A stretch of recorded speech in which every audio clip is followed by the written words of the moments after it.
This scene of destitution is a few miles away from Ethiopia's Grand Renaissance Dam.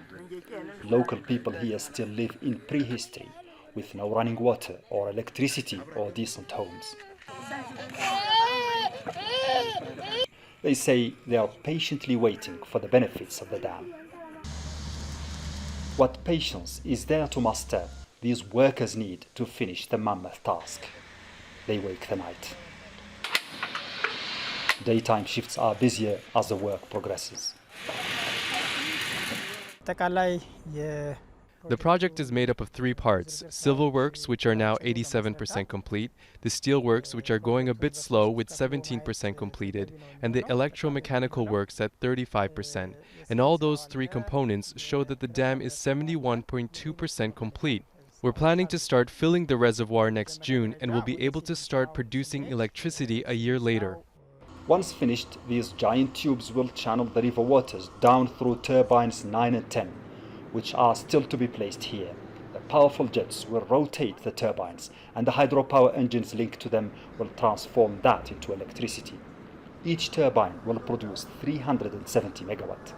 When all the 13 turbines are completed, the dam will be able to produce a little less than 6,000 megawatt, enough to satisfy Ethiopia's needs and to export electricity to regions as far away as Southern Africa and Western Europe.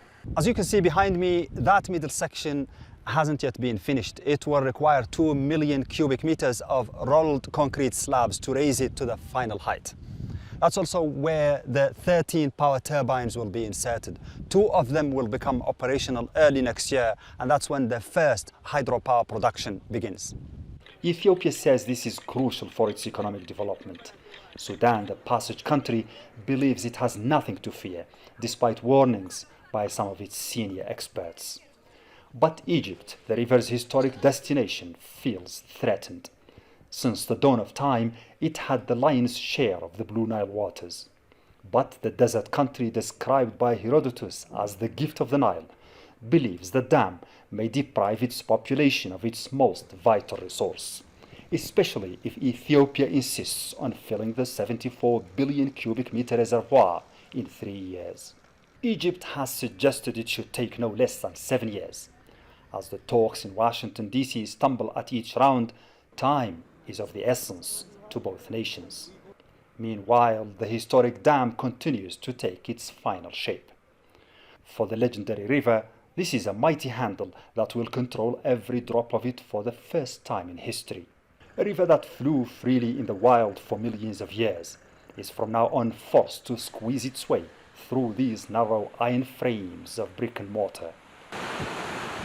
Its future, and perhaps that of the millions of people on its path, is now set in stone for ages to come. Mohammed Val, Al Jazeera, at the Grand Renaissance Dam, Western Ethiopia.